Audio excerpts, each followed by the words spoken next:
Hello everyone and welcome back to the channel. Welcome back to Jeep Federation. Today is basically Fender Day, as we're going to get rid of the plastic fenders that we have on this Jeep and we're going to go ahead and install some steel ones. There's going to be 3 different sets. We're going to basically show you how to install all 3 different sets, so show you how it's going to look like after it's done. Installation wise, they should be all similar. You got some flat tops here. These are the most economical but also very functional, going to give you a lot more clearance. And you have basically 2 fenders here.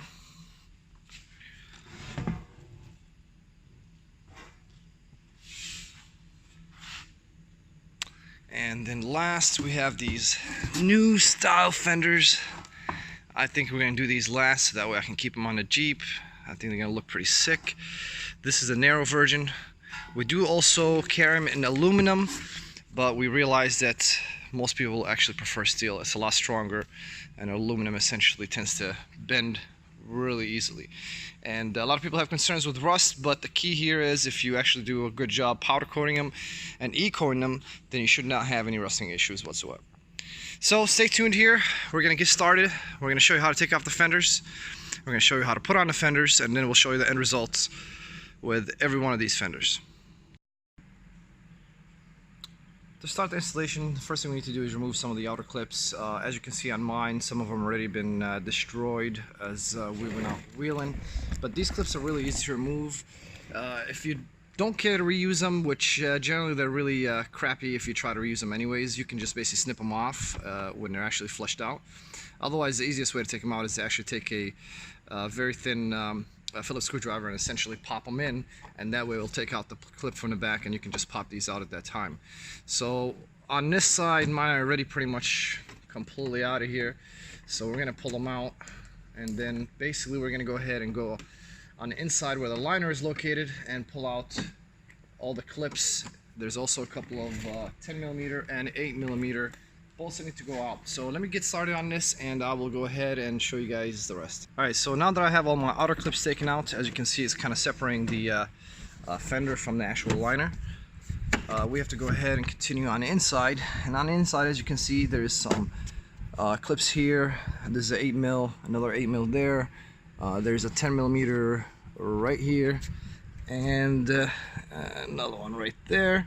So basically you just have to go through and remove all of them, and then we'll go ahead and take the next step. So hang on tight, I'll get started on that and I'll follow up with you in just a second. Alright, so I went ahead and took out the 2 8mm on this side, 10mm here and another 10mm here. All the little clips are gone. I can feel that the liner essentially is ready to go, so I'm going to go ahead and pull that out. And the reason we pull out the liner first is because we can see what's underneath. There we go. Alright, so now that the liner is removed, what we have to do is definitely disconnect the daytime running lights, which I have some of the headlights connected to. I have to figure out how to reroute that. Then you're going to have some 10mm right here, basically holding the fender to the body. And looks like here, basically the same style clips that essentially the JK used to have. One other thing too is this is the harness that goes to the daytime running light. It's essentially 2 harnesses right there, and this is connected to the fender as well, so you have to make sure you unplug that, which is just a plastic clip, so that way you don't rip that off. And I'll do it right now. There we go. So there's one more 10mm right here that's essentially holding the front bracket, which essentially holds the front lights, and also that harness that we spoke about earlier that I disconnected from here. That thing runs across the fenders and has to be disconnected, and the clips have to be essentially pulled out in every location before you pull it out. Otherwise, you're going to end up ripping this off. So I'll go ahead and work on that, and then we'll go ahead and take out the fender. Alright, so 2 more extra clips for that harness again, but you can't get to them until basically you start taking out the fender. So there's one literally right underneath here. And to push down on it to get it out, this bracket is in the way, so essentially I have to kind of remove the fender a little bit up so that way I can pull down on it. And also there's another one right below this bracket as well. So we're going to go ahead and remove the fender, but not take it out completely, so that way I can get to the harness.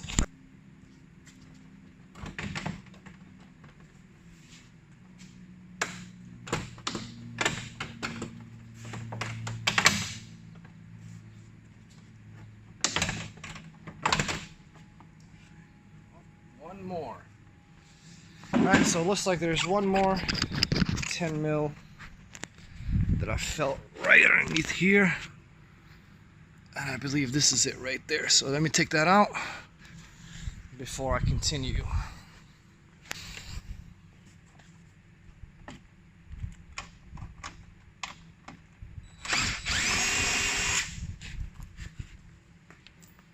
Alright. Hopefully that should be it. Looks like there's a clip on this side. Alright. So now we have the harness still attached, but now I actually have the room to be able to unplug the harness.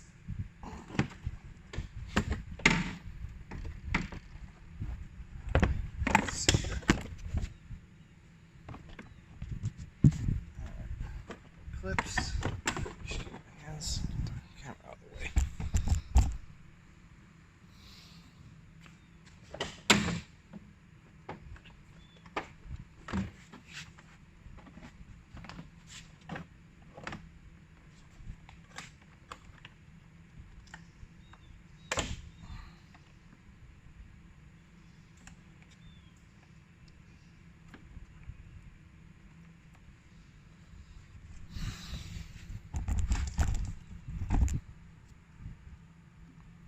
Alright, so these two clips are fairly difficult to get out. This one right here and this one. So it looks like it has basically just a little zip tie, which I'm going to clip without getting to the wire.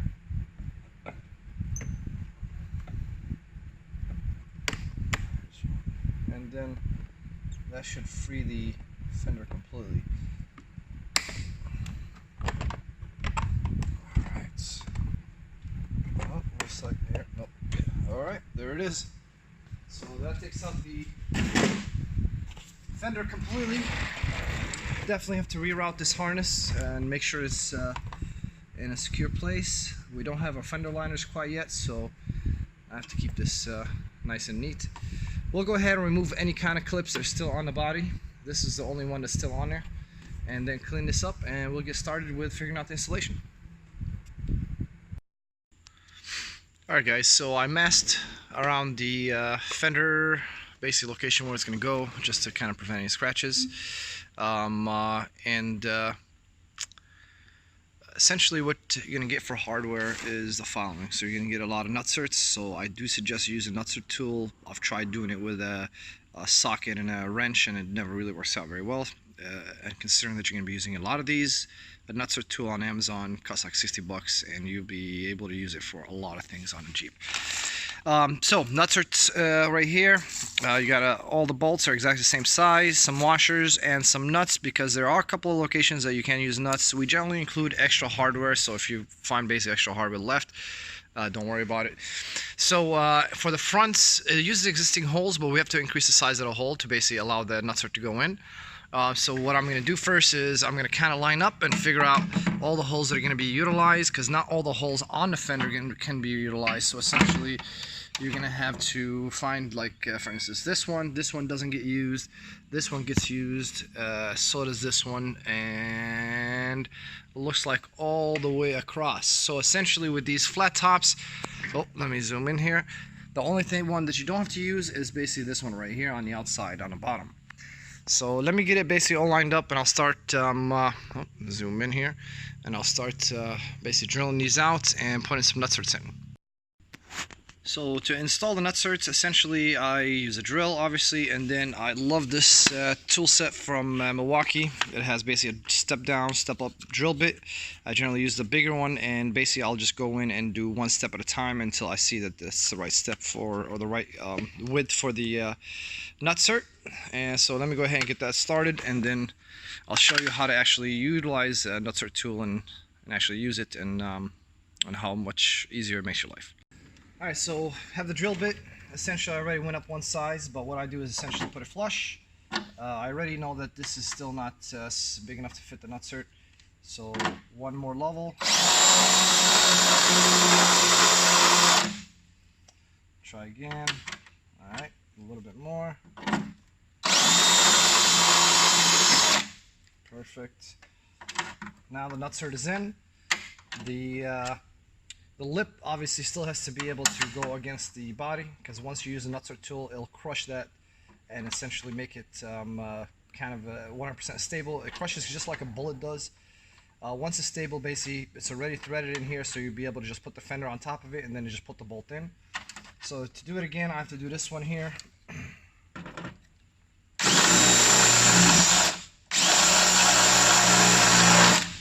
Alright. Go here. One more. Alright. Nutsert in. Perfect. Alright, so I'm going to go ahead and get the nutsert tool just to kind of give you an idea of what it's going to take to actually, how to use the nutsert tool, and then I'm going to go ahead and do the rest of the nutserts on my own on this side. Alright, so this is the nutsert tool that I use. You can get them off of Amazon for 50-60 bucks. They're really handy, not just for fenders, for a lot of other things. Basically, this is everything that comes with it. You're gonna have basically, it comes with extra nutserts. You can have the key, which allows you to change the heads of the tool, and you have different heads based on which nutsert you use in regards to the size and the pitch and all that kind of good stuff. So once you take it out, the first thing you have to do is you have to take the nutsert, the nutsert that essentially comes with the kit, and you have to make sure that it fits on there. I can tell by the size of this one that it's too small, so we're gonna have to change the, as you can see here, yep, so you're gonna have to change the tip on this one. So let me go ahead and change the tip using the tool, and then we'll get back to it. Alright, so now that I have the head changed out, so to use the tool, first thing you have to do is you have to open it up to extend this out. Then you grab your nutsert and you essentially just screw it on there till all the way to the end. Now obviously this has to be all the way out. Then you go ahead and insert it into the hole. Make sure that the nutsert is flush against the body, and then all you have to do is just compress and let go, and then you can essentially unscrew it. Now the nutsert essentially becomes part of the body as it's crushed right into the fender itself, or into the essentially sheet metal. And as you can see here, once I take my bolt, then the bolt goes right in there, and that's it. These things are in there for sure. The only way to get these out is to actually drill them out. So that's how it keeps the fender in place. So I'm going to go ahead and do the rest, and I'll get back to you as soon as we start the next step. Alright, as you can see here, we have all the nutserts installed in the locations that it needs to be.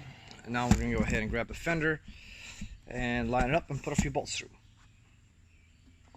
Alright, so when installing steel fenders, what I like to do generally is go from basically one side and start basically put one bolt on one end, another on the opposite end, and then put one in the middle, and then that way you should be able to fairly lined up. It is steel, but you can still manipulate it a little bit to allow you basically kind of get all the holes to match up perfectly. And I'm going to do that right now. I'm going to go ahead and start here on the opposite end.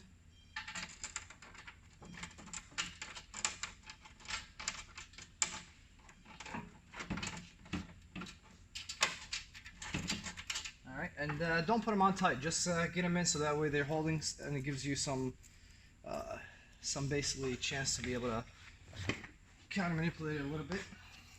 On this side. Alright, got one there. Go ahead and put one in the middle.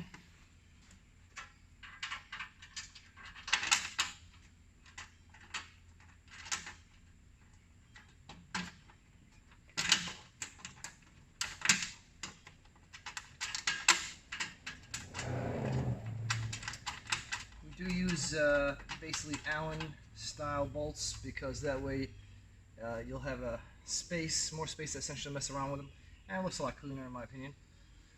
So now that we have the main three bolts, we're going to go ahead and just basically go ahead and put the bolts in the rest of the nutserts, and then from there on we can just basically tighten it up and then we should be good to go. So stay tuned and I'll show you the finished product. Alright guys, so I'm almost done. I have most of the bolts in, but I wanted to make a couple of pointers in regards to installing this. So like I said before, what I did is I put one bolt here, I put one bolt here, and then I put one in the middle. And what this allows me to do is kind of get closer to the other holes, so that way they line up more. As you can see here, the more you put in there, the more they line up. And then for this one right here, what I realized is I was trying to put this bolt through and it's not quite there yet. So as soon as you start tightening, it'll actually bring this closer in and you'll be able to match the two holes from here. Another thing also is that when when trying to match up the holes, one of the things that you can do, because this is just a really light aluminum, so you can just basically press on them like this and it brings them closer together, so you can put the bolt in, and that way once you get a couple of threads in, they'll hold and then you can tighten it and it kind of flushes them together. So just a couple of pointers there, and then I'm going to go ahead and put in the rest of the bolts, tighten this up so it can flush down with this, and then put the final bolt there, and I think we should be done. Alright, got all the bolts in. So as I was saying earlier, this one was almost quite there, but not quite. This tight was really fit. I'm sorry, really tight. This fitment was really tight here. I'm not sure, maybe I should have started probably here and then worked my way back, but what I did is just took a rubber mallet and just kind of hit it in, and it just went right in, and now basically the hole matches up perfectly, as you can see here. So we'll be able now to put a bolt and nut through this one, and we should be good to go. Alright guys, so as you can see here, the installation is done. It looks pretty good actually, it looks really mean. Once I get the other side on, I mean, the clearance alone is going to be great. And once we get the liners in and it covers everything inside, that's going to look real nice. So in regards to installation difficulty, I don't think it's that difficult as long as you know how to use simple tools. The only thing is you have to familiarize yourself how to utilize the nutsert tool. Otherwise, fitment, as you can see, is spot on and looks good. Alright, next we're going to go ahead and do the rear. Alright guys, so taking off the rear fender should be the exact same way as the front. Same clips all right here. Like I said before, you can definitely pop these by just putting a, as you can see here, pops out. The other part of the clip comes off, and then you can basically take a flathead or something to essentially get this out of here. Better. There we go. And you're going to have to do the same thing all the way around. Inside the liner, I see that there's going to be some more plastic clips, and also there's going to be a couple of 8 and 10 millimeter bolts. We'll go ahead and get that going, and then we'll continue on. Alright, so I went ahead and removed all the clips here, all the clips on the inside. I'm going to remove the liner first. Back when we worked on the JKs, I would just take the whole thing out at once, but because I don't know what's holding the fender, I'd like to kind of be sure before I try to basically force it off. So let's see in here. Clips, clips, clips, clips. It looks like it's the exact same thing as the JK. So we should be able just to pull on these and they should pop right out.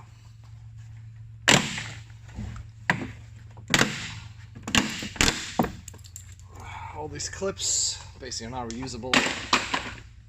Alright, so now what I'm going to do is I'm going to go ahead and remove all these clips. I'm going to clean up the area and start fitting the rear fender. Alright, so for the rear fender, what's nice about the rears is that not every location will require basically nutserts, because some of them have plenty of space where you can basically put just a bolt, washers, nuts. But then once you get to over here, this is not accessible. None of these are. This one is, and that one is not at the end. So obviously these ones here as well, they're not accessible. So what we're going to do is I'm going to go ahead and at least mock it up, put a couple of bolts in before I put the nutserts, so I can figure out exactly which holes will require the nutserts, mark them, and then basically I'll take it back off, drill the holes, and insert the nutserts. Alright, so I put in a few nuts and bolts. just to kind of get an idea of what needs nutsers and what doesn't. But even though it's not tight yet, you can tell that the fitment is real nice. So, alright, so we know that this one doesn't require, and the rest of the ones I already put bolts and nuts in. So we're gonna have 1, 2, 3, 4, 5, 6, 7, actually not this one, 7 right here. So 7 of them is gonna go in. So once again, 1, 2, 3, 4, 5, 6, 7, and 8. So all of them do already have existing holes. The only one that does require a hole, and I'm not even sure that if I actually have to put this in. Once I tighten it, I'm gonna check, because it looks like it's, if I tighten this up, that it might be just perfect, especially with this one in. But worst case scenario, we'll just basically drill a hole here and then put a nutser in it as well. But it looks like 7 or 8 different nutsers have to go in, and the rest are basically just bolts and nuts. Alright, so we have all our nutsers in, starting from here all the way down to here. This hole would have to be just plugged in with a maybe a piece of plastic plug-in. That was originally where it held the clip for the original Fender. So now what I'm going to go ahead and do is put the Fender on and start putting some bolts in. Alright, so final results.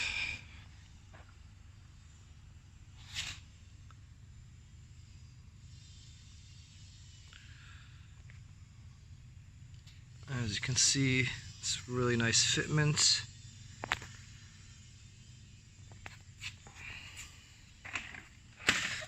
The rear is fairly easy to install. The front just takes a little bit more time.